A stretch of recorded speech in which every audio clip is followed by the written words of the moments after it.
I didn't want to go to France at first, you know. I was really into quitting England, go to the continent. Oh yeah, I was really into that. And you were, yeah. That was my big thing. Did you get the fuck out of Dodge City. City. To France, it was an exciting, yeah, it was an adventure, it was a door up to an adventure for sure. I mean, I was having a great time in Birmingham. I got great friends, you know. Sure, well, yeah, and it was a whole circuit for me. So I didn't really want to leave all It that. was too. But I don't regret it for a It was start. too repetitive Yeah. for me. It was just couldn't do the same thing every day. See the people every same day. What did you do yesterday? Nothing. That's why it was so difficult. What are you going to do today? Nothing. It's because what was so difficult at first was because I didn't want to be here. I suppose I wanted to be back in Birmingham, which probably seems like. But you had a girlfriend. And you were like pretty well I had a girlfriend. integrated into the system. Yeah, I mean, you know, we just had a great circuit, sort of regular thing, and it was good. I was in a band, you know, and all of a sudden the band we had to go abroad. I didn't really want to do that. You know. Of course, we're not going to talk about who financed the band and. Margaret Shackleton, right? Because I have heard her thank for the 6-string bass, which I really Was it her? Yeah, She was her money, I think. Which Everybody used to chase as soon as they saw us in Birmingham. Everybody jumped on us and nicked the keys out of the car. Michael, I fight fire with fire. And he nicked the keys out of the truck. You still had the light show. Mm-hmm. Why do you think you ended up spending so much time in France instead of just simply saying, well, let's go back to England and get a record contract and get... I think that's a very good question. That's a very good question. I think you should ask somebody else that. I can't answer that. I was happy to get out of England because I didn't particularly enjoy England at all. But it was just I just had one reason in my life, and that was to get out of England and go somewhere else to live my life. That's all. And it wasn't particularly because, from a musical point of view either. But as the music brought me over to France, then I was happy. So you thought you improved as a musician thanks to being in France? Did I improve? Yes, I think I did because I became more.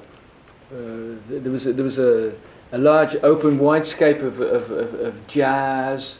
I found that there was more creativity in France. There were people that were doing much dances, ballets. It was really artistic. I found maybe I didn't go to the right place in England to find the same thing. Maybe it does exist, but I mean to say, coming over to France, I found they were more adapted to, doing different things, new things. There's a lot more freedom or something. You know. Yeah, it seemed like go ahead. We were free. We were professional. We were living off our wits. I don't. Dangerous job. Yeah, it probably was, you know, and I think probably the first time I ever really felt that was we got a gig in a nightclub outside of Paris, the Taboo Club, and we lived there, and we practiced there and played there. So we had all day long. We had a place to live and a place to work, and we wrote songs.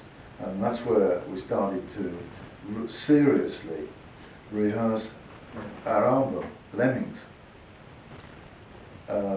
which wasn't at all complete from the point of view of songs, but there was still a few missing. But that wouldn't have happened in England. But we were still discovering each other. Well, obviously, being in somewhere like the Birdland, where you're living in the building and your gear's all set up in the club, or the Taboo, where you're sleeping upstairs in a bunch of Arab sleeping bags, and your gear's all set up. That was better than traipsing all the way to Auchinleck Square and going down in the basement to rehearse. So presumably you could become an incredibly tight band very quickly in France.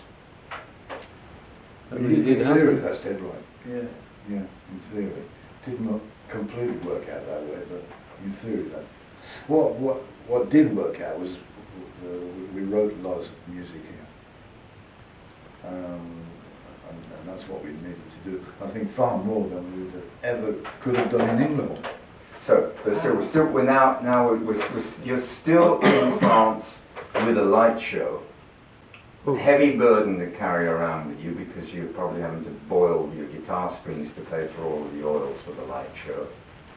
And then all of a sudden you are introduced to a modern dance troupe. Don't remember that. Introduced by who I don't know, but I mean to say he was an adventure from an artistic point of view, to play music and for people to dance to your music, but in an artistic way, which was like with balloons and stuff like that. And I think in actual fact the dancers played to our music. We didn't particularly adapt ourselves to the dancers. Yeah. They adapted themselves to our music, sort of thing. Who used to back? Who was? Did they used to play with before us? Soft Machine. I was at the Soft Machine. That's right. Yeah. I can't remember. So we knew that it was pretty freaky music that they wanted. Yeah. So it's pretty. Yeah, spacey music. Yeah, a little bit. You know, like disordered sort of music. Yeah. Which sort of gave us a lot of scope. Absolutely, from an improvisation point of view, Yeah. that was the greatest part, and that's like learning again, you know. It's like learning how to do things a different way, you know, Yeah. just by just looking at people, and just feeling just the movement of the people, and to play along with it, sort of thing. Yes. The ballet was called Translation. Modern ballet, Graciela Martinez from Argentina, and we wrote a song called Translation. Now you're in Paris, you're a bit homesick, but you wish you could go back, but culturally speaking, you've entered a completely different dimension to that which you would have had in Birmingham. Yeah, we Yeah, wanted to stay absolutely. for that. You were encountering different kinds of music and musicians. Where? Well, at the American Centre, where there was Boulevard Raspail in Paris, that's where. there was what's his name? The drummer guy. He used to play with Ike and Tina Turner. Philly Joe Jones used to play there quite often. Yeah. Yeah. So, There were some well-known American jazz musicians who gathered at the American Centre and played gigs there. Yeah. but he was more a jazzy, intellectual We sort didn't of. have that much of a direct contact with those particular guys, but we knew plenty of people who did know them really well, like Billy, the drummer. That's right, Bill. What's his name? Bill. Howell. Billy Howell. Bill Howell, yeah. Yeah, Yeah. that's right. The most fantastic thing, which I will never forget, was watching the AACM, the Art Ensemble of Chicago, who played there very regularly. And they were absolutely amazing. They were brilliant improvisers. Oh yeah, Not that's just individually, but particular stuff. they had Yeah. this very particular strong presence as the four of them or the five of them would depend. And I know personally that impregnated me completely. I don't know how much you guys got out of Oh, a that. lot. I mean, I learned a lot from them. Yeah. Just from Oh, the this is- point of view yeah, of that's an- experimentation. You know, what music was for us moved from, at least for me, from that point, it moved out of what it had been like a bunch of songs by people like, well, the Beatles, the Stones, and, you know, the sort of English pop 60s. And I suppose groups like Yes and Genesis in those days were trying to go in the same direction. But watching the AACM was quite astounding. So Very by difficult to now understand. it was more about artistic freedom rather than seeking commercial success.